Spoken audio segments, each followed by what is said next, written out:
안녕하세요, 여러분. 백영기 목사입니다. 오늘 사무엘상 14장 살펴보겠습니다. 사무엘상 14장의 제목은 이렇게 붙일 수 있겠습니다. 요나단의 기습.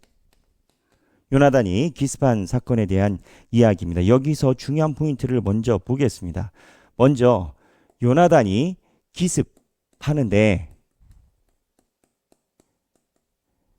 1절인데 사울에게 아버지에게 이야기하지 않습니다. 자, 여기가 가지고 있는 또 의미가 있어요. 사울이 이 전쟁에 크게 관여되지 않고 요나단이 하나님의 입장이라고 표현해야 되나 정확하진 않겠습니다만 요나단이 사용되고 있다라는 거예요. 사울이 아니라. 그리고 두 번째, 사울이 이 전쟁에 나가기 전에 제사장을 부릅니다. 3절인데요. 이 제사장은 엘리의 손자입니다. 3절에 살펴보면 엘리가 누굽니까? 사무엘을 키우던 제사장이고 엘리의 집안은 제사장의 계보가 끊겼다라고 이야기를 했습니다. 그런데 엘리 집안에 이가봇 말고 그 전에 태어난 형제들이 있었습니다. 그 형제들의 자녀인 제사장, 그러니까 엘리의 손주가 되겠죠. 이게 무엇을 의미하느냐? 이미 하나님의 영이 단절된 제사장이라고 하지만 제사장이 아닌 영이 어두운 것을 상징합니다. 사울의 영이 어두운 상황을 상징합니다. 그나마 제사장 이 사람 한 명을 데리고 있어서 처음에는 예배 드리라고 전쟁 나가기 전에 사울이 궤 가져와라 예배를 준비합니다. 18절에. 그런데 다시 19절에 그만둬라. 19절에 이야기를 합니다. 예배를 왜 드리려고 했을까요? 요나단이 쳐서 요나단이 기습 공격을 해서 전쟁이 시작돼 버리니까 급하니까 빨리 예배 드리고 가자. 예배 규례는 알고 있었어요. 그러니까 예배 드리고 가자 이렇게 얘기를 했는데 시끄럽고 난리가 나는 것 같으니까 그만둬라. 지금 그거 할 시간 없다. 결론은 어떻게 된 거예요? 예배 안 드린 거예요. 이스라엘 왕들은 전쟁을 시작하기 전에 예배를 드리고 나가곤 합니다. 근데 그거를 지키려다가 안 지킨 건 거예요. 이 모든 배경에는 요나단이 기습으로 해서 전쟁이 이미 시작이 돼버린 거죠. 그럼 요나단이 잘못했냐? 아니요, 여러분. 제가 여러분들께 설명드린 것처럼 이 블레셋과의 전쟁, 이 전쟁은 이미 10장에 하나님께서 사울이 왕으로 기름 부음 받을 때 블레셋을 치라고 했었던 전쟁이 지연됐던 전쟁입니다. 그래서 여기 보면은 초반에 13장 2절에 보면 전쟁을 시작할 때 어떤 현상이 있냐면 요나단이 13장 2절에 게바에 있는 블레셋 사람의 수비대를 침해 요나단이 먼저 친 거예요. 오늘 기습작전은 처음에 치고 두 번째 친 겁니다. 처음에 요나단이 게바에 있는 블레셋 사람의 수비대를 침해 요나단이 시작을 했잖아요. 블레셋 사람이 이를 들은지라 사울이 온 땅에 나팔을 불어 이르되 히브리 사람들은 들으라 하니 요나단이 쳤는데 사울이 자기의 전쟁으로 바꿔서 나가요. 이게 한쪽으로는 아버지니까 아들을 위해서 했다라고 이해할 수도 있지만 다른 측면에는 사울은 이미 알고 있었던 거죠. 이 블레셋과의 전투는 하나님이 자기에게 위임했었던 전투인 것을. 그래서 이미 엎어진 물 자기가 전방에서 리더십을 행사하려고 자기가 치고 나가는 겁니다. 그러니까 리더십을 행사하려고 치고 나갔기 때문에 이미 시간적인 차원에서 리더십을 손상한 상태예요. 그래서 요나단이 리더십을 가지고 전쟁을 진행하는 중인 거고 사울은 뒷북을 치고 있는 겁니다. 그러니까 예배도 안 되고 예배를 드리려 했다가 야 급하니까 그냥 가. 이것도 저것도 안 되고 죽도 밥도 안 되는 그런 상황인 거예요. 우리나라 말로 얘기를 하면. 그러고 나서 하나님이 블레셋 사람들에게 내분을 줘요. 내분을 일으키고 승리하게 하십니다. 이 내분에 일어난 스토리에 배어있는 중요한 이야기가 있습니다. 이거는 나중에 여러분들과 함께 금요기도회 오늘이죠. 오늘 나가니까 오늘이 금요일이니까 금요 기도회 때 여러분들과 함께 이 말씀의 내용을 묵상해 보려고 하면 네 분으로 승리를 하게 하셔요. 그리고 나서 사울이 맹세합니다. 하나님께 맹세해요. 일종의 내용을 모르고 보면 마치 서원하는 것 같은 느낌이에요. 서원인 거예요. 사울의 입장에서는 24절에 맹세해요. 그런데 왜 이 맹세를 했냐? 겉만 보고 나면 사울이 어떠한 맹세를 하느냐? 전쟁이 막 진행되고 있어요. 진행되고 있으니까는 승기가 오고 있어요. 그랬더니 24절에 이스라엘 백성들이 피곤하였으니 이는 사울이 백성에게 맹세시켜 경계하여 이르기를 저녁 곧 내가 내 원수에게 보복하는 때까지 아무 음식물이든지 먹는 사람은 저주를 받을지어다 하였습니다. 그러므로 모든 백성이 음식물을 맛보지 못하고 이게 무슨 분위기인지 아십니까? 초반부터 이 전쟁이 블레셋과의 전쟁이고 하나님이 승기를 주실 것으로 예측이 되는 전쟁이었어요. 근데 10장에서 사울이 해야 되는 전쟁을 안 하고 우리말로 이제 미그적 능기적 하고 있었고 아들이 전쟁을 일으켰고 이미 순서가 바뀐 리더십을 사울이 회복해 보려고 나팔을 불었고 그러는 중에 요나단은 전투를 시작했고 예배를 드리려다가 그만뒀고 그러니 사울 입장에서는 이 전쟁을 내가 치고 나간다라는 이미지를 확실하게 각인시켜야 돼요. 이게 하나님을 위한 서원이 아니라라고요. 하나님을 위해서 서원하는 것 같지만 자기의 명분을 위해서 지금 이 얘기를 하는 거예요. 무얼 이야기를 한 거예요? 금식 얘기를 한 거예요. 군인들이 전쟁을 하다가 목숨 걸고 싸운다고 먹지 않고 싸우는 경우가 있다고 합니다. 저는 그 시대 사람이 아니니까 모르죠. 그러니까 사울이 이 맹세한 패턴은 그 당시에 군인들에게 가끔 있는 일이라는 거예요. 그런데 사무엘서를 기록한 저자는 이거를 비판적으로 이야기를 합니다. 나중에 이거 어떻게 돼요? 맹세를 해서 아무도 먹지 말라고 해요. 그랬더니 병사들이 핏째 고기를 먹습니다. 너무 배고프니까. 핏째 고기를 먹었다라는 게 뭐예요? 소와 양을 잡았어요. 얘네가 숨통이 끊어졌는지 안 끊어졌는지 모르겠지만 죽이고 피가 있는데 좋은 말이 회고요. 그냥 살덩이를 그냥 먹는 거예요. 너무 배고프니까. 결론은 핏째 먹었다라는 건 백성으로 하여금 더 범죄케 만든 거예요.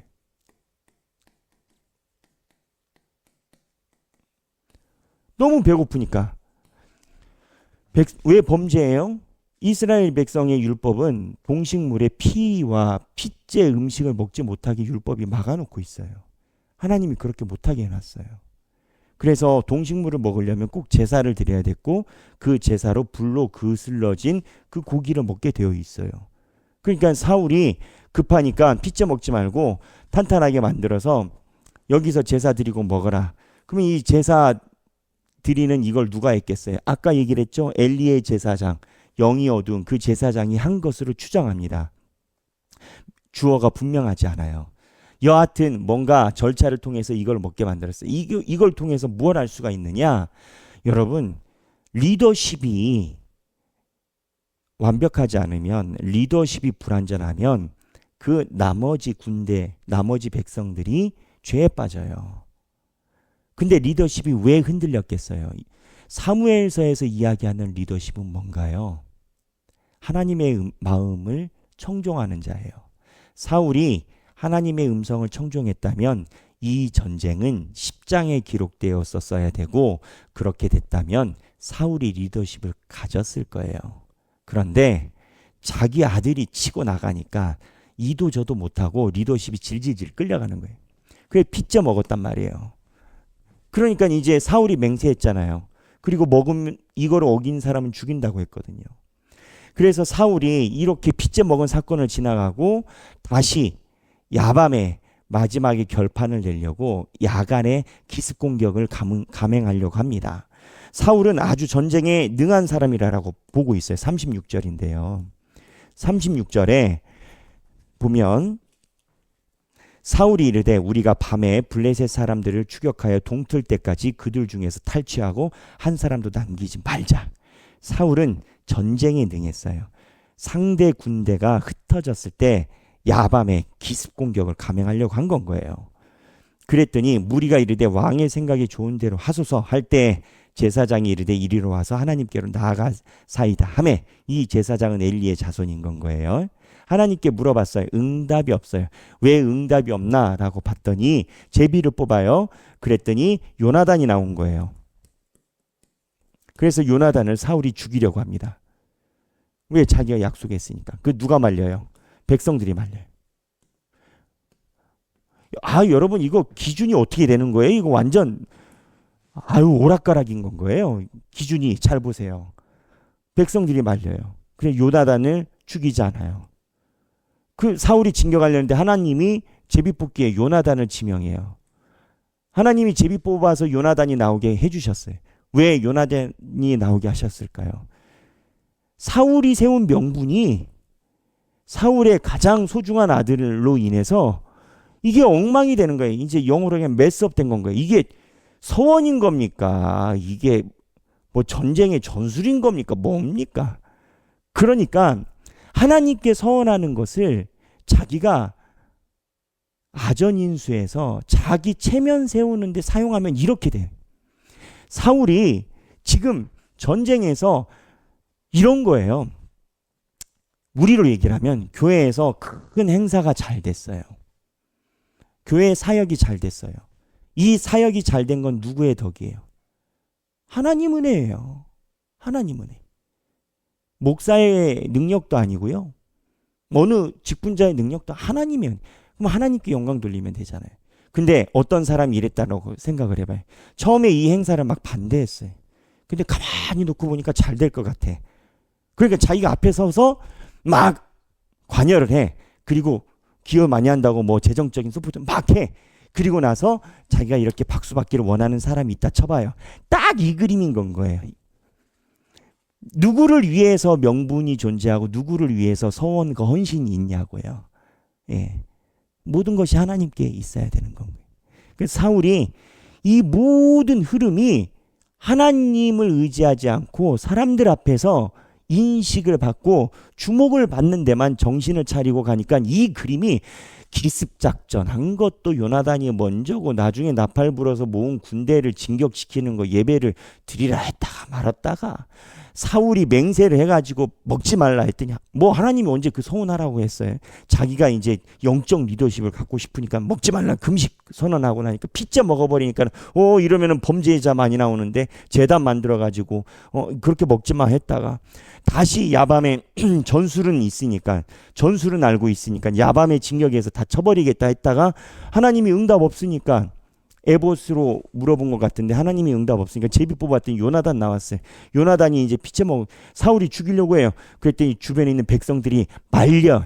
요나단이 아니었으면 이 전쟁이 안 됐다라는 거예요. 여러분 결론은 뭡니까? 리더십이 누구한테 있어요? 요나단한테 있어요. 사울이 하나님의 전쟁에서 하나님 앞에 청종하려고 하지 않고 자기가 물꼬를 틀어서 아전인수하려고 했는데 안 돼. 요나단한테 있어요. 만약에 사울이 이 과정에서 무릎 꿇고 주여 제가 회개하나이다. 제가 과거에 주님께서 하신 명령 나의 주님께서 나를 향한 부르심을 내가 하지 않고 이 핑계 저 핑계로 오늘날까지 왔는데 결국 하나님이 나를 피할 수 없는 막다른 길에 놓으셨습니다. 주여 내가 죄인입니다. 이러고 전쟁을 시작했다면 이 리더십이 사울한테 갔을 거예요. 근데 지금 오늘 성경 보면 사울 옆에서 그냥 사울은 그냥 사람들한테서 체면 차리는 거 외에는 정신이 하나도 없는 사람처럼 보여요. 하나님께 물어보는 것도 사람들 앞에서 리더십 찾으려고 하는 그 사람으로 보여요. 이게 오늘 14장이에요. 그리고 나서 14장에 보면 오늘 14장이 굉장히 길어요. 마지막에 보면 사울의 전과가 나와요. 사울의 승전 능력이 나와요. 47절인데요. 사울이 이스라엘 왕위에 오른 후 사방에 있는 모든 대적 모압, 암몬, 에돔, 소바, 블레셋 사람들을 쳤는데 향하는 곳마다 이겼고 아말렉 사람들을 치고 이스라엘 약탈한 자의 손에서 건졌더라. 이 모든 전쟁을 사울은 업적 중심, 그러니까 사람들에게 인정받는 중심이니까 전승을 합니다. 또 하나님의 계획에 있기 때문에 하나님이 이스라엘을 구해주시니까 전승을 하게 돼요. 근데 이 전승을 함이 사울로 하여금 회개하는 걸 또 가로막는 겁니다. 왜? 하나님한테 잘못한 것 같은데 결과는 계속 좋으니까. 하나님한테 잘못은 한 것 같은데 돈은 계속 버니까. 하나님한테 잘못은 한 것 같은데 승진은 계속하니까. 이게 두 얼굴이래요. 이게. 그래서 이 본문에 사울의 모습인 거예요. 사울이 왜 순수하지 못해요? 여러분, 사울이 왜 이렇게 됐어요? 순수하지 못해서 그런 거고, 사울이 순수하지 못한 이유는 뭐예요? 사람들을 의식해서 그런 거예요. 체면 차리는 거예요. 사람들 의식해서 신앙생활한 건 거예요. 예수님도 요한복음에서 그러잖아요. 너희가 나의 말보다 사람들의 말을 더 듣는다고. 이 신앙생활의 모든 것이 하나님의 음성이냐 사람들에 의한 음성이냐를 계속 성경은 구약에서부터 이야기를 하는 건 거예요. 생각하기, 나의 순수성, 신앙의 순수성입니다. 지키기 위해 나는 어떻게 하고 있나? 자, 이런 겁니다. 우리도 사람이니까 순수성을 이룰 수 있어요. 왜? 사람 인식, 우리는 사회적 동물이에요. 사람 신경 쓰게 돼 있어요. 근데 이게 사람을 의지하면 순수성 잃는다라는 거예요. 이거를 지켜내기 위해 나는 어떠한 노력을 하고 있는가? 사울 보니까 이거를 끝없이 가잖아요. 이렇게 안 가려고 어떻게 나는 노력하고 있는가? 나의 경건 생활을 나눠보는 시간이 되면 좋겠습니다. 오늘 행복한 성경 읽기 되시고 언제나 행복한 하길교회 말씀 훈련이 되시길 바랍니다. 감사합니다.